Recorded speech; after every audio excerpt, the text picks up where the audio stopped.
Nung gabi na natulog kami, nagsuot siya ng panty. Nung nagising ako madaling araw, kinapa ko siya, nagulat ako, ba't wala kang panty? Saan mo napunta yung panty?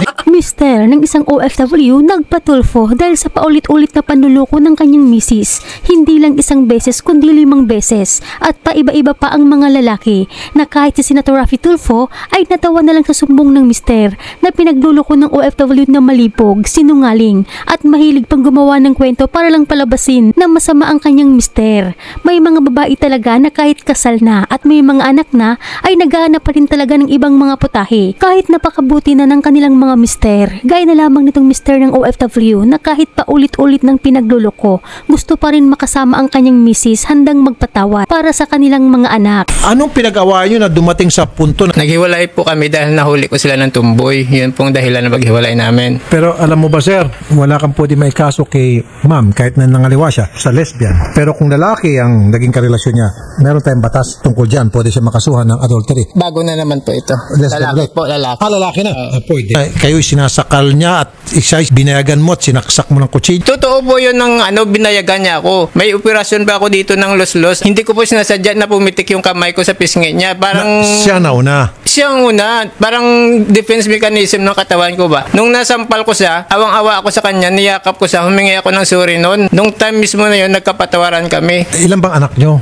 5, sir. Yung nasa probinsya kami, doon pa lang, sir, niloko na niya ako ng 3 beses. Nagtatrabaho ako, weekly ako umuwi. Yung pala, may lalaki sa pinapapasok doon. Pangalawa, entertainer naman ng barko na lagi ang sinasakyan. Saka nung doon naman sa may kabangkalan, yung kapatid ng asawa ng tiyuhin niya, nakarelasyon niya rin doon. Inamin niya mismo sa akin na, may nangyayari sa kanilang sex. Hindi na nga niya mabilang. Yung tinanong ko kung ilang beses. Yun po, mag-boyfriend pa lang po kami noon.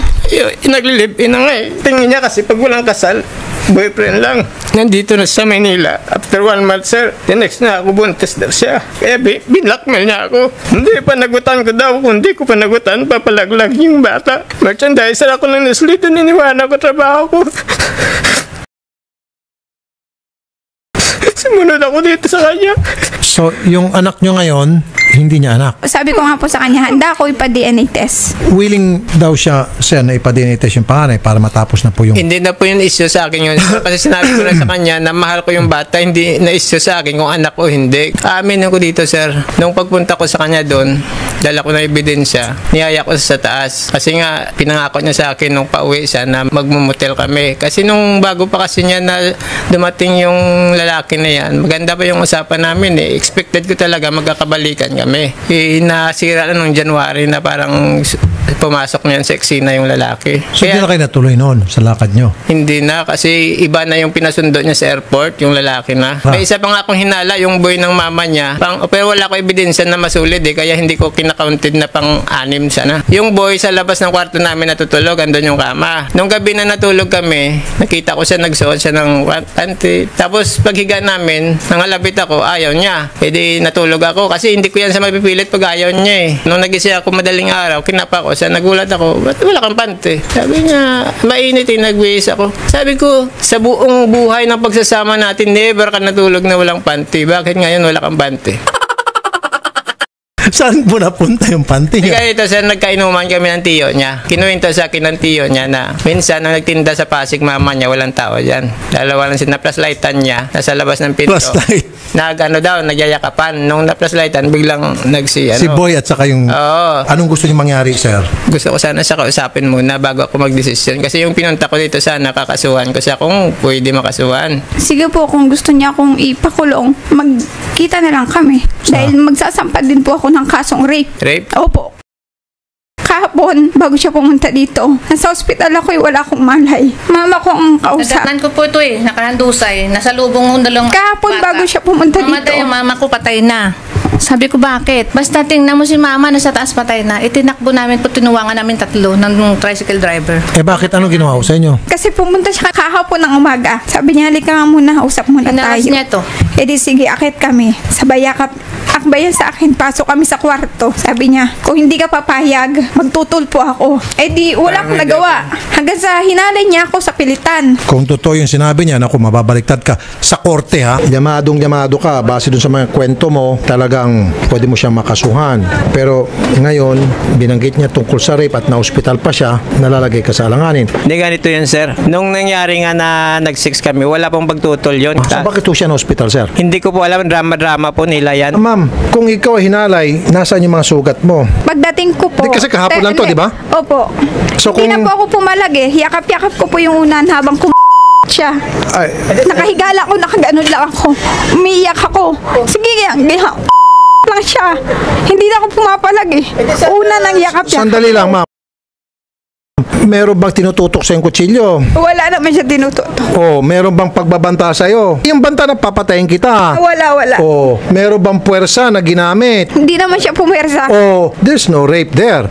Ang rape is pag ginamitan kanya ng puwersa, ginamitan kanya ng pananakot, tinutukan ka ng kutsilyo, lahat sabi mo wala. So walang rape doon. Sir, madagdag ko ba, sir? Nung inalik-halikan ko sa dibdib, sabi niya, isara mo muna yung pinto. Pusa pa siya, sinabihan ako na isara mo Kasi muna po yung yung mga pinto. bata po natutulog sa Walang baba. Ma'am, it is not a rape. Pag rape, sisigaw ka.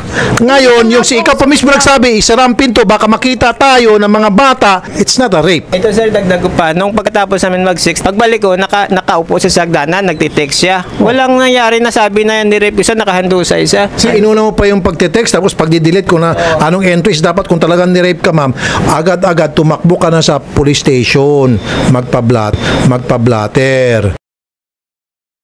So ang nangyari, ma'am, mas inuna mo pa yung pagte-text kung sino man yon. At saka, ma'am, alam mo yung may kaso din yung gagawa-gawa ka, mag-iimbento ka ng mga cases against him na hindi totoo. Filing a false case, lying to the court is a grave offense. Perjury rin, ma'am. Tapos meron ka pang kaso doon na pupunta ka sa pulis at gagawa ka ng kwento. Yung pulis pwede rin magsampa ng kaso sa'yo. Yung korte pwede rin magsampa ng kaso sa'yo. Dami mong kalalagyan dito, ma'am. Kung ako sa'yo, makipag-ayos ka na lang dito. Ito pala si sir, willing makipag-ayos despite everything na nangyari sa inyo. Kung magbabalikan po kami, parati pa rin po kami mag-aaway dahil sa sumbatan. Hindi, nag-aaway lang tayo dahil sa mga hinala ko sa galaw mo na may ginagawa ka hindi maganda. Hindi po ako mabilis magsilo, sir, basta wala akong dahilan na... Sir, sorry lalaki sa lalaki. Kung ako, forget about her. Nakaapat na beses na, sabi mo pa 5, pati yung boy. Anong guarantee mo this time pag napapayag natin siya na magpapakatino na siya? Anong guarantee? Wala pa akong makitang Kung halimbawa, sabi niya, sige, napilitan na siya, makipagbalikan ako para wag lang ako madimanda. So, paano ko inulit-ulit? Pang-anim. Kasi ngayon, sir, mga bata iniisip ko eh. Pero sa lahat ng mga payo sa akin, ganun din yung payo sa akin. Sir, ako dito, peacemaker ako, pinagbabati ko yung mag-asawa. Ginagawa ko yan. Pero kung isang beses lang nagkamali. Pero kung 2, 3, 4, kasama pa si boy, 5, pero nasa iyan, kung yan ang gusto mo, di ikaw masunod. Pero ako, sir, advice lang. Kasi, ang daming beses na. Ngayon, baka lalong sasama lang loob mo, baka makapatay ka ng tao. Paano kung nahuli mo sa akto, baka may magagawa ka na hindi dapat. Nung nadesperado ako, sir, dahil nilamon ako ng selos sa kagalit, nabuo na sa isip ko, papatayin ko yung lalaki kung nakaangkas pa sa kanya. Buti tinawagan ni mama niya yung kaibigan niya na wag ihatid ng lalaki. Kaya ang naghatid yung mag-asawang kaibigan nito. O, kita mo, yan ang pa-plus, sir eh. Ikaw makukulong, salip na siya. Tama nga, sir, tama. Kung ako sa'yo, forget about her. Susundin ko yan, sir. Really? Yung mga anak mo na lang. respeto. Tapos ngayon tungkol sa mga anak mo, sir, ilalaban natin sa korte na mapupunta sa'yo. Kasi nga po, yung mga ebidensya overwhelming. Siyempre, kakaso natin to, makukulong siya, mapupunta sa mga bata. Maliban na lang kung makipag-ayos siya na hindi mo na yung korte, maghiwalay kayo, pero yung bata ibibigay sa'yo ng mga hinahon. Kaysa naman may papaya pa sa korte. So, makikipagbalik ka o hindi? Hindi na, sir, kahit naman kayo, ganun din yung advice nyo sa akin kaya susundin ko na po. So, ma'am, ayaw niya makipagbalik. Ayaw ko na din po. yung custody ng bata mapunta sa kanya. Opo. Bali, Yun po. nung Yun. umalis po ako, 3 nasa mama ko, yung 2 nasa kanya. Nung nakaalis na ako, kinuha niya na ang lahat, inuwi niya na probinsya. Pinatigil niya yung nag-aaral. Kaya nagpadala ko ng pamasahe kasi sabi niya, yung panganay namin, nagkakating na, hindi na nag-aaral at hindi na rin tatanggapin ng school. Sabi ko, sige, magpapadala ako ng pamasahe. Nasa 40 yun. Hindi Dadali yung niya ng 40. lahat ng mga bata. 20 tsaka 13 Sumunod yun. ako na ang magbabayad ng kanyang bahay at ng kuryente. Pero ngayon, itong nangyayari sa amin, sabi ko, hindi na ako magbibigay sa iyo ng pambayad mo ng kuryente at ng pambayad mo ng bahay. Ganito kasi ni ma'am hati kayo sa pagpapalaki sa bata, sa gastusin kasi pareho Yun naman po kayo yung ng trabaho. usapan namin bago kami So ganito, dadalhin natin sa barangay na lang itong issue para doon magpipirmahan kayo kasama yung MSWDO para doon sa suporta sa bata, tapos yung arrangement, visitation rights and all, okay? Tinago niya po sa akin. Hindi niya po pinakausap sa akin yung mga bata. Sir, bigyan mo siya ng karapatan. May karapatan siya kasal kayo eh. Tama. May karapatan po sa mga bata. Pero sir, ma'am, walang annulment to. Hindi ka pwede man chicks, hindi ka pwede man lalaki. Kasi kapag halimbawa, nagbagong isip niya, pwede ka kong pa-arresto anytime. So kung ako, word of caution is careful. Yun nga po ang Kasi usapan pag namin. natsyempohan niya ako kayo, ma'am, kunyari, biglang nagbagong isip nito, chinempohan ka at nandun ka sa bahay kasama yung lalaki, posas kayong dalawa, matik. Ganun ka rin, sir. Alam ko yun, sir. So, ingat na lang kayong pareho. Okay na? Yung Sinasabihan niya sir, nga po ako, mag-ipon daw ako ng 250,000 para mag-anal na daw kami. Para pwede na rin siyang makapag-asawa. Sabi ko, kahit mag-asawa ka, kahit makita ko pang may babae sa harap mo, hindi ako magre-reklamo sa'yo. Ikaw lang naman ang mahiling magreklamo. Hindi, pero para, Ever since. may point siya doon, ma'am. Para maging official Oo. is annulment to make it official. However, kung halimbawa, naglipin na siya, nagkaanak na siya ron, at naglipin ka ng ibang babae, nagkaanak ka na rin, hindi kayo pwede magdemandahan na kasi pareho na kayo eh. Quits. Oo. Pagtatawa na kayo sa korte. Sabi niya, pag nakikita ko rin sa kalye may babae, hindi raw siya kikibo. Oh. pero baka trap yun. Mas maganda yung anal talaga. Mamaya, ay, ano niya na ako eh. Magaling ka rin sir, ano? Naisip mo agad yan, ano? Hindi, tagal na niya ako sa pinagtutulukan nung nasa Subic pa ako kasi hindi siya nagpapagamit sa akin. Sabi, mag-asawa ka dyan, magparaos ka sa iba. Pero hindi ko talaga ginawa kasi malay mo trap yun eh. Kung ako po sa inyo, pag-ipunan nyo po itong pareho kayo, magpanal na lang kayo. Total, gusto naman ni Mister at willing ka naman pumirma. Mapapamura kapag walang pumapalag. Ano po ba yung plano nyo? Willing po ba kayong ibigay yung bata sa kanya? Oo, bibigay ko sa kanya kung gusto niya. Lahat po? Matanong ko lang po, babalik po ba kayo ng Riyadh? Oo, balik ako. So kaya wala namang problema kung ibigay sa kanya yung mga bata. So yun sir, wala naman palang problema. Madali pong kausap si May ma'am. ang problema nga dyan kasi sa inihain ko nga bagong plano kasi nga na-delete tayo, hindi ko na naiuwi para i-enroll doon. Ang gusto ko nga mangyari. Na-enroll na po ba yung mga bata? Nai-enroll ko na po. Nung nakaraan po, nag-usap na kami niyan. Sabi ko, desisyonan mo kung anong gusto mo. Dahil kung aalis ako at manggugulo ka pa sa ina ko, kunin mo na. Yun na naman ang inano ko sa'yo, ang pagka-irresponsable mo. Dahil diba? nag-uusap kami ng mama ko kung ano ang aming plano sa mga bata. Plano? Hindi, wag mo ibahin ang Nag-alternate kami. Wag mo Kung ibahin. paano namin i-ano ang mga bata, alam mo, walang katulong. Kaya nagkagulo tayo sa simula ng pag-uwi mo. Simula mismong araw ng pag-uwi niya, doon niya inubos ang oras niya sa barkada niya, imbis sa anak niya. Pumunta ako sa bahay mo na amoy presuhan. Ang Wala- langsa-langsa. Marami nagme-message sa akin na mga kapitbahay namin na anak mo, dito na naman. O anak mo, nagmamasura na naman. So ibig sabihin sir, nung nasa ibang bansa si ma'am, yung bata is nasa'yo, tama ho ba? Oo, no, binalik ko dito. So totoo na yung sinasabi ni ma'am na noon is namamasura yung mga bata? Nung nandito na dito, nagtatrabaho ako nagtatabas ako. Siyempre yung mga bata naiiwan. Hindi ko naman nasusupervise yun. Pero pinagbabawalan ko yan na wag nang mamasura.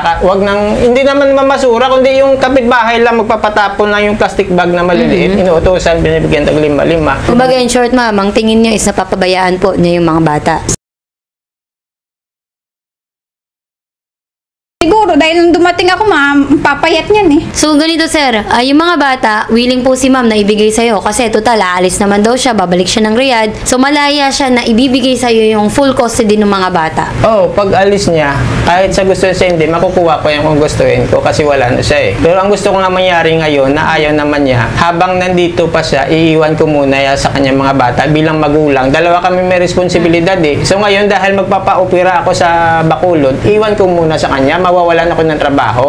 Habang wala akong trabaho, hindi pa ako nakakabalik. Siyempre siya na muna bahala. Magkakaroon kayo ng kasunduan na Paano po yung ibang bata? Kasi mismong bata ang nagsabi. Hindi ko naman tinatanong. Sabi, Mama, sabi ni Papa, kapag umalis ka, tsaka kapag hindi ka daw nagpadala sa amin ng pera, papatanggal ka daw sa trabaho mo. Tingnan mo naman, gagawa-gawa Hindi ako naman ng nagsabi niyan. kwento. Pwede mong tawagin si Big. Ikaw ang pagkasinungaling mo talaga. Ganito po. Sobra-sobra na. Para po masolve natin problema ninyo, kakausapin namin ng 5 bata. Kung sino nagsasabi ng totoo. Ako, Ang parents ang labas mo na ang labas. Ano ginawa sa'yo ng papa mo? Pinapalo po. Bakit ka pinapalo? Pag bumaba daw po kami, papaluin po. Bakit daw? Ewan ko po. Ilang beses ka pinapalo ng papa mo? Kadaan daw po kada bumaba, 10. Inaalagaan ba kayo ng papa mo? Maalis po siya. Saan pumupunta? Sa may tabasan po. nagtatrabaho. Opo. Totoo ba namamasura kayo? Dati po. Bakit? Wala lang. Napapakain ba kayo na maayos ni papa mo? Opo. Eh, yung mga kapatid mo, anong ginagawa ng papa mo sa mga kapatid mo? Wala rin po. Ganun din. Bakit kayo binabawal na bumaba kay mama? Kasi daw po may matutunan daw po sa ibang bata sa baba. Anong matututunan? Paninigarilyo po, may inom ng alak. Umiinom ba si mama mo? Dati lang po nung nag-aaway sila sa taas po. So, isang beses lang yun nangyari. Nakikita mo sila papa, saka si mama pag nag-aaway. Hindi po. Pinapababa po kami. Saan mo nakita si mama mong hinimatay? Sa taas. Anong nangyari? May nakita akong red doors. Saan mo nakita si mama mo? Sa taas. Nakahiga. Nakabulagta na. Bakit may red horse sa taas? Ha? Uminom po. So uminom si mama kaya siya hinimatay. Yun yung dinala siya sa ospital. Opo. Wala po kasing laman yung tiyan eh. Binabili ka ng alak ng mama mo. Opo. Kasi po inaagaw yung bag ni mami. Nino? Ni Papa. Dahil? May kukunin daw si Papang pera. Saan? Sa may bag ni Mama. Kumbaga hinahablot ni papa mo yung bag ni mama nyo. Bakit daw? Hindi ko po sila nakita eh. Tulog pa kami nun. Gusto ni papa, dun kayo sa kanya. Okay lang ba sa inyo? Hindi po. Bakit? Minsan lang po kami tumakain eh. Yung merienda po, tinapay lang po. Hindi kayo kumakain kanin. Kumakain din po. Umaga tsaka gabi. Sa tanghali, Tinapay po. kasi walang trabaho si papa. Kayo mga baby, sama kayo kay papa? Di po. Bakit? Ayaw ko po. Ikaw, sama ka kay papa? Ikaw, bebe, sasama ka kay papa? Opo. Mabait naman sa'yo si papa. Bakit kinikwento ni kuya, hindi daw kayo nakakakain ng maayos? May pagkain naman po doon. Gusto niyo ba sumama kay papa niyo sa Bacolod ulit? Hindi po, lagi po kami sinasaktan. Lagi kayo sinasaktan doon. Si Kuya Tisoy po. Anong ginagawa sa'yo? Minsan po, pinapalitukan. Yung mga kapatid mo? Ganun din po. Kung sa akin lang po, sa pag-i-explain lang po ng mga bata, nagkaroon ng traumatic ang bata doon sa ginawa nung kapatid nung asawa nung babae. Yung pangalan nung Tisoy. Na sinaktan nila tong bata. Pupunta tayong MSWD ngayon. Doon natin isi-settle lahat to. Kasi si kuya, sabi nga niya, magpapagaling daw sa Bacolod. Ang natin dito, yung custody ng mga bata, ha? Na masasafety natin yung mga bata at kung saan talaga pwede silang ilagay. Kumbaga ma'am, yung DSWD ang pagde-decide natin ha. Para pag-usapan natin doon kung kailangan ba ng assessment sa'yo or assessment kay kuya. So, ang hiling mo tatay ngayon, dahil ikaw yung magpapagamot, magpapa-opera, ay gusto mo, yung mga anak mo, ay temporary sa custody muna ni nanay. Oo, tama. Okay, kung nagkataong umalis siya na pumunta ng Riyadh, ang bata ay temporary din muna mapupunta sa nanay niya kung hindi ka pa magaling. tama. Okay, at wala pang hanap buhay. So, sangayon ka doon. Opo. Sangayon ka ate. Kayong mga anak, sangayon kayo. Okay, sangayon.